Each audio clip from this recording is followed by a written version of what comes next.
देश में बढ़ती चिंता के बीच प्रधानमंत्री नरेंद्र मोदी ने शुक्रवार शाम को राज्यों के मुख्यमंत्रियों के साथ एक अहम मीटिंग करने वो जा रहे हैं। पश्चिम एशिया के तनावपूर्ण हालात पर उसके असर पर यह हाई लेवल मंथन बेहद महत्वपूर्ण माना जा रहा है। शुक्रवार को शाम को 6:30 बजे वीडियो कॉन्फ्रेंसिंग के जरिए होने वाली इस मीटिंग में पश्चिम एशिया में जारी तनाव, उससे भारत पर पड़ने वाले प्रभाव और उससे निपटने की तैयारियों की भी समीक्षा की जाएगी। उत्तराखंड से इस मीटिंग में मुख्यमंत्री पुष्कर सिंह धामी और मुख्य सचिव आनंद बर्धन मौजूद रहेंगे। पश्चिम एशिया में बढ़ते संकट के बीच देश के कई हिस्सों से एलपीजी, पेट्रोल डीजल की जमाखोरी और कालाबाजारी की खबरें सामने आ रही हैं। ऐसे में ये बैठक उत्तराखंड के लिहाज से भी बेहद महत्वपूर्ण मानी जा रही है, क्योंकि 19 अप्रैल से चारधाम यात्रा भी शुरू होने जा रही है, जिसमें देश विदेश से लाखों की संख्या में श्रद्धालु उत्तराखंड के दौरे पर होते हैं। ऐसे में उत्तराखंड के लिए कुछ विशेष दिशा निर्देश भी जारी हो सकते हैं। मीटिंग के बाद जमाखोरों और कालाबाजारियों के खिलाफ देश भर में सख्त अभियान तेज किया जा सकता है। हालांकि उत्तराखंड में सरकार पहले ही दिन से अलर्ट मोड पर है। जमाखोरों और कालाबाजारी में लिप्त लोगों के खिलाफ अभियान चलाया जा रहा है।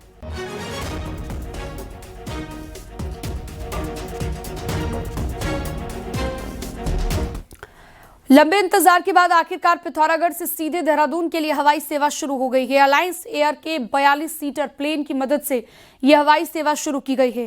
पहले चरण में अलायंस एयर हफ्ते में 3 दिन देहरादून से पिथौरागढ़ के बीच उड़ान भरेगा।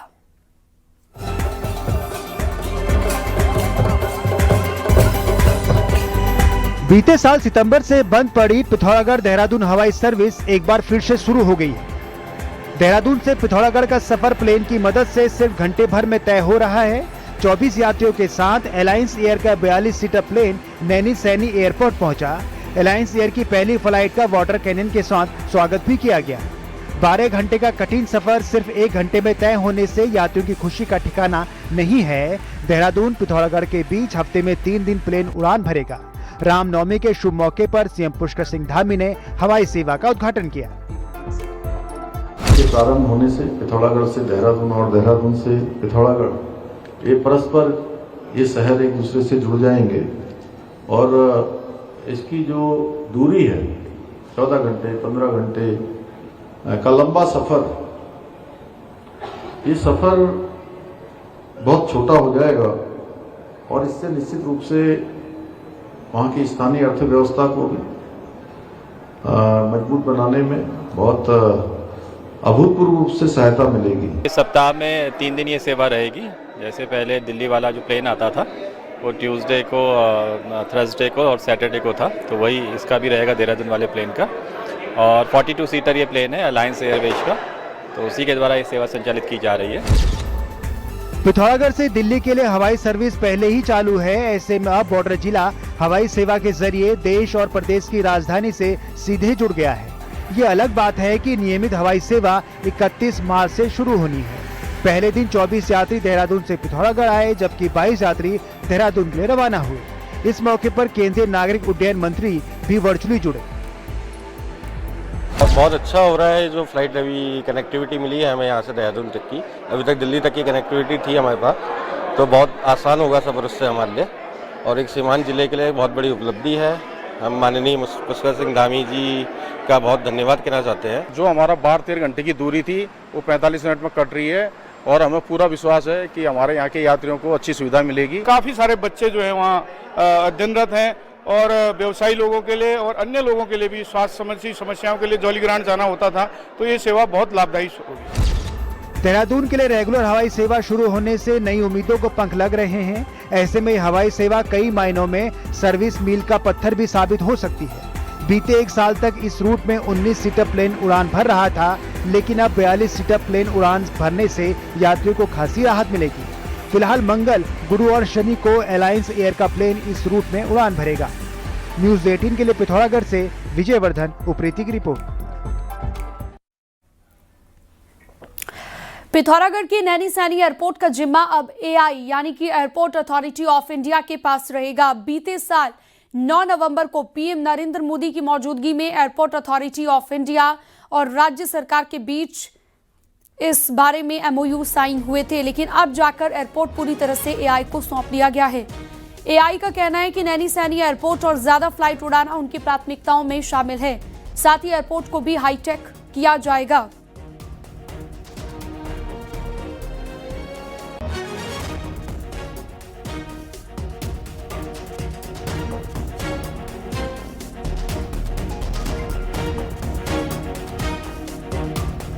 एयरपोर्ट का जो रख रखाव, मेंटेनेंस, ऑपरेशन सब अब एयरपोर्ट्स अथॉरिटी ऑफ इंडिया करेगी।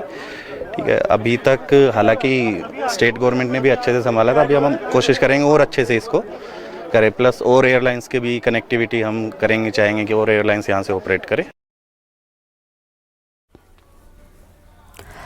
चुनावी साल में कैबिनेट को नया रूप देने के बाद अब मुख्यमंत्री पुष्कर धामी एक्शन मोड में है। मंत्रियों को साफ संदेश दे दिया गया है कि ऑफिस छोड़ें और जिलों में जाकर दौरे करें। पहली बार सीएम ने सीधे तौर पर मंत्रियों को जिलों में जाकर जनता से संवाद और जमीनी हकीकत जानने के निर्देश दिए। देखिए।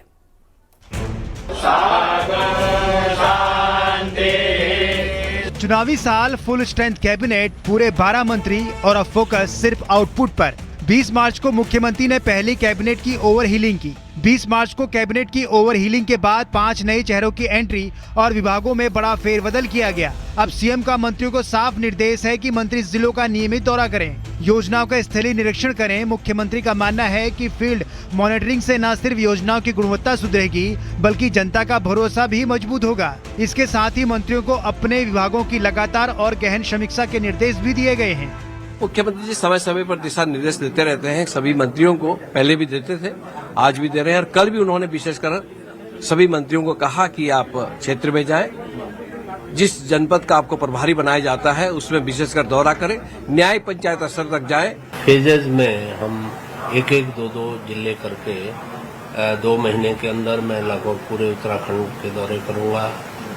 मौके पे जाकर के योजनाओं का इम्प्लीमेंटेशन, क्योंकि अभी जो हमने समीक्षा की है वो तो कागजों में की है और जो डाटा हमको दिखाए गए हैं वो बेशक बहुत उत्साहवर्धक लगते हैं, लेकिन मौके पे क्या स्थिति है वो तो तभी पता चल पाएगा जब हम मौके पे जाएंगे। मैसेज बिल्कुल साफ है, अब सिर्फ दफ्तरों में बैठकर फाइलें निपटाने से काम नहीं चलेगा, जमीन पर असर भी दिखाना होगा। अब तक ज्यादातर मंत्री अपनी विधानसभा तक ही सीमित नजर आते रहे हैं, लेकिन अब चुनावी साल में परफॉर्मेंस ही असली पैमाना होगी। न्यूज़ 18 के लिए देहरादून से सुनील नवप्रभात की रिपोर्ट।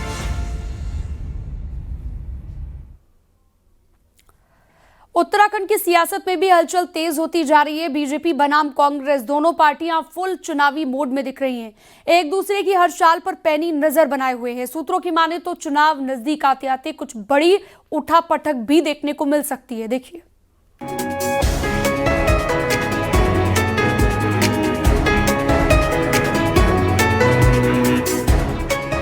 उत्तराखंड में साल 2027 में चुनाव होने हैं, लेकिन सियासी बिसात अभी से बिछनी शुरू हो गई है। अंदर खाने, जोड़ तोड़ और रणनीतिक बैठकें शुरू हो चुकी हैं। बीजेपी की बात करें तो उसका पूरा फोकस फिलहाल बूथ स्तर तक संगठन को मजबूत करने पर है, लेकिन साथ ही साथ विपक्ष की कमजोर कड़ियों पर भी पैनी नजर रखी जा रही है। सूत्रों के मुताबिक कांग्रेस के कई नेता बीजेपी के रडार पर हैं, लेकिन फिलहाल वेट एंड वॉच पर रखा गया है। सियासी गुणाभाग के हिसाब से सही वक्त पर ऑपरेशन एंट्री से कांग्रेस को बड़ा झटका देने की तैयारी है। इन 25 सालों के इतिहास में कांग्रेस एक भारी अंतर्विरोध से गुजर रही है और निश्चित तौर पर वह अंतर्विरोध धीरे धीरे आगे बढ़ने वाला है और वो किस स्वरूप में आएगा यह अब आगे समय बताएगा। हालांकि खेल एक तरफा भी नहीं है, कांग्रेस भी पलटवार की पूरी तैयारी में है। पहला टारगेट बीजेपी में असंतुष्ट नेता हैं। सूत्र बताते हैं कि इसी हफ्ते दिल्ली में उत्तराखंड के 7 से 8 नेताओं की कांग्रेस में एंट्री कराई जा सकती है। हालांकि कांग्रेस के पूर्व मुख्यमंत्री हरीश रावत का सीधा आरोप है कि बीजेपी लोकतांत्रिक मूल्यों से भटक चुकी है और उसने दल बदल को हथियार बना लिया है। भाजपा का लोकतांत्रिक पद्धति में विश्वास नहीं है और न वो चुनाव के लिए उनको अपने कार्यों पे विश्वास है। वो तो केवल किस तरीके से दूसरी पार्टियों को, प्रतिद्वंदियों को कमजोर किया जाए, उनमें दल बदल करवा के या दूसरे तरीके से उसको एक अस्त्र बना लिया है। कुल मिलाकर उत्तराखंड में सियासी शतरंज की बिसात सज चुकी है। चुनावी साल में उत्तराखंड की सियासत में बड़े उलटफेर के संकेत भी मिल रहे हैं। एक तरफ सत्ता बचाने की चुनौती है तो दूसरी तरफ वापसी की जंग है। देहरादून से न्यूज़ 18 के लिए सुनील नवप्रभात की रिपोर्ट। और बड़ी खबर, राजधानी देहरादून के एक निजी मेडिकल कॉलेज में एमएस की छात्रा डॉक्टर तन्वी की संदिग्ध आत्महत्या के मामले का महिला आयोग ने अब संज्ञान ले लिया है। एसपी सिटी प्रमोद कुमार से मामले की जांच को लेकर बात की गई है। इस हाई प्रोफाइल केस में पुलिस ने विभाग के एचओडी के खिलाफ मुकदमा दर्ज कर दिया है और जांच तेज कर दी है। दरअसल मामला पटेल नगर थाना क्षेत्र का है, जहां पर डॉक्टर तन्वी की लाश उनकी कार में मिली थी। शुरुआती जांच के बाद अब इस केस ने गंभीर कानूनी मोड़ ले लिया है। मृतका के पिता की तहरीर पर पुलिस ने एचओडी के खिलाफ नामजद मुकदमा दर्ज कर लिया है।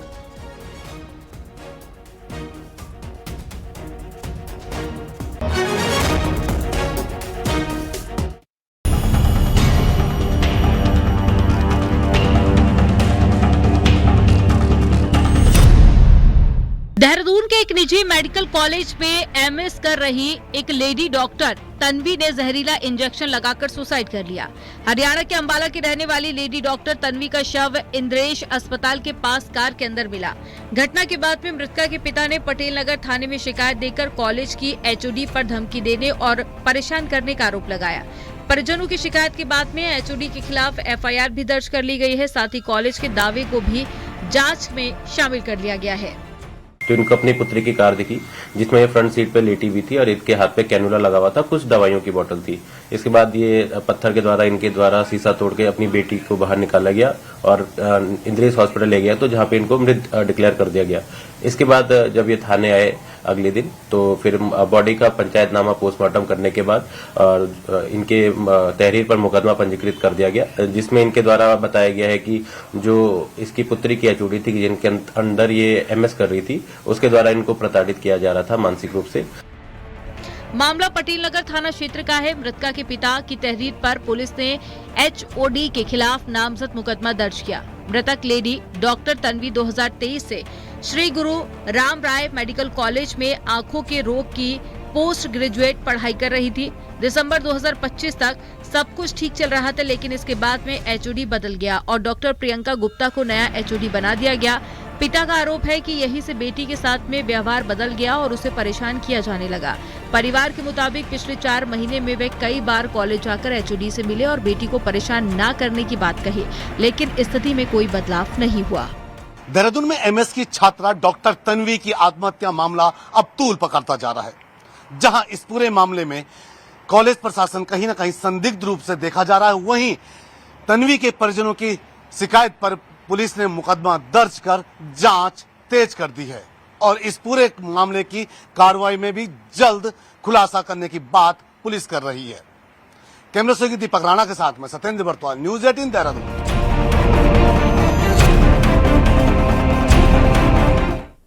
देहरादून में रसोई गैस के संकट के बीच कालाबाजारी करने वाले एक्टिव हो गए हैं। देहरादून में कई लोग ऐसे हैं जो ब्लैक में 2200 रुपए देकर भी सिलेंडर लेने को तैयार हैं। देखिए,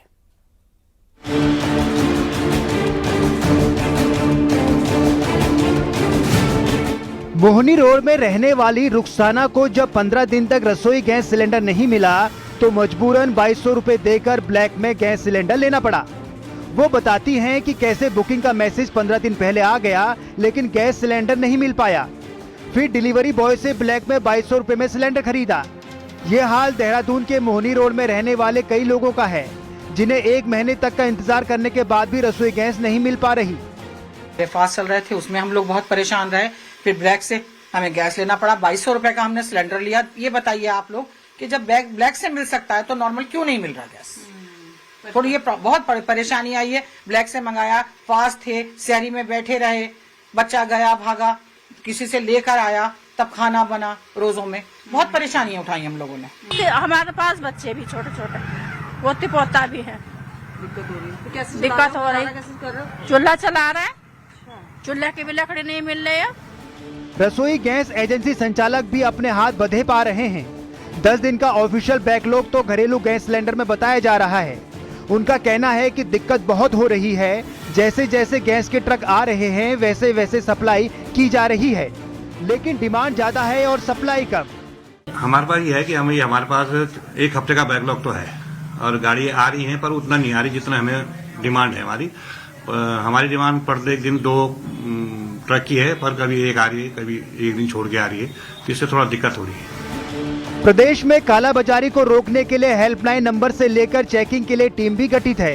कई जगह रसोई गैस कालाबाजारी के मामले रिपोर्ट भी हुए हैं, लेकिन उसके बावजूद लोग खुद मान रहे हैं कि मजबूरी में जुगाड़ करना पड़ रहा है। कोई छोटे सिलेंडर भरने के नाम पर 3 गुना तक दाम वसूल रहा है, तो कोई रसोई गैस पाने के लिए मुंह मांगे दाम देने को तैयार है। न्यूज़ 18 के लिए देहरादून से भारती सकलानी की रिपोर्ट।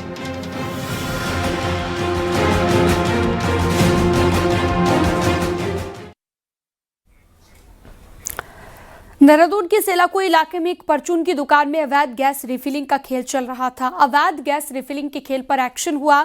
14.2 किलो यानी कि 14 किलो 200 ग्राम के 2 सिलेंडर, 5 किलो के 5 सिलेंडर रिफिलिंग के किट के साथ जब्त किए गए हैं।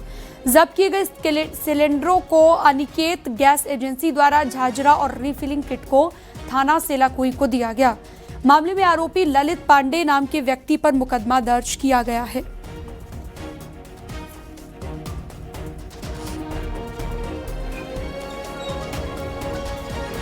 केदारनाथ धाम पहुंचकर प्रशासन की टीम ने लिया है जायजा। डीएम और एसपी के साथ श्री केदार सभा और बीकेटीसी के सदस्यों ने धाम में हालात देखे।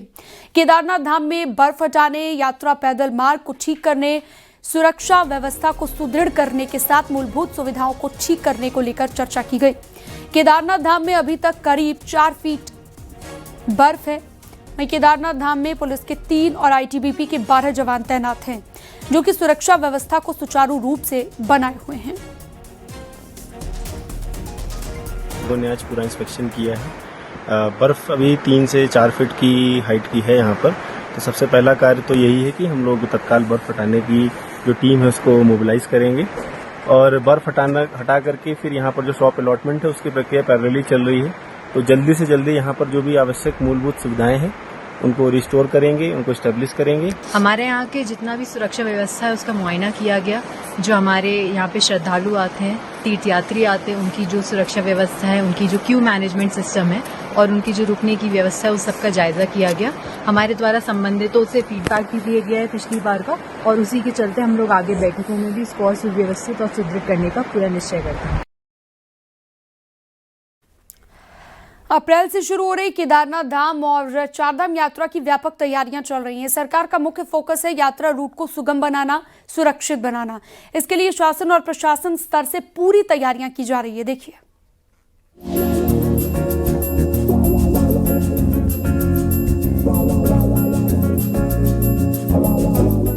केदारनाथ यात्रा रूट पर अभी भी बहुत जगहों पर मार्ग को ठीक किया जाना बाकी है, जिसमें बड़ी समस्या स्लाइडिंग जोन और जाम की है। रुद्रप्रयाग के जिला प्रभारी मंत्री सौरभ बहुगुणा का कहना है कि सरकार पूरी तरह से लगी है। यात्रा को सुगम और सुरक्षित बनाने के लिए पूरी तैयारियां चल रही हैं। वहीं केदारनाथ की विधायक आशा नौटियाल ने बताया कि केदारनाथ यात्रा में सड़क और पैदल मार्ग पर जहां भी दिक्कत है उसे दुरुस्त किया जा रहा है।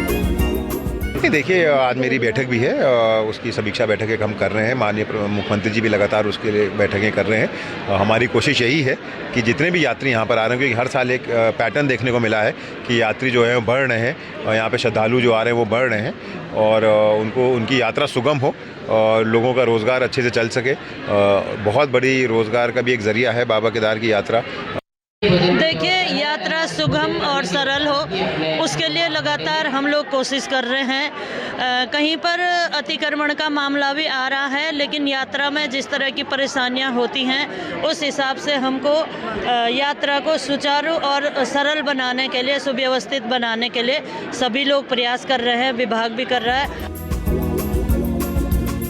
केदारनाथ धाम के साथ ही चारधाम यात्रा की तैयारियां भी तेजी से चल रही हैं। सरकार ने भी दावा किया है कि यात्रा शुरू होने से पहले सारी व्यवस्थाएं दुरुस्त कर ली जाएंगी। उम्मीद है कि यात्रा के शुरू होने से पहले सभी तैयारियां पूरी हो जाएंगी और श्रद्धालुओं को सुगम यात्रा का सुखद अनुभव मिलेगा।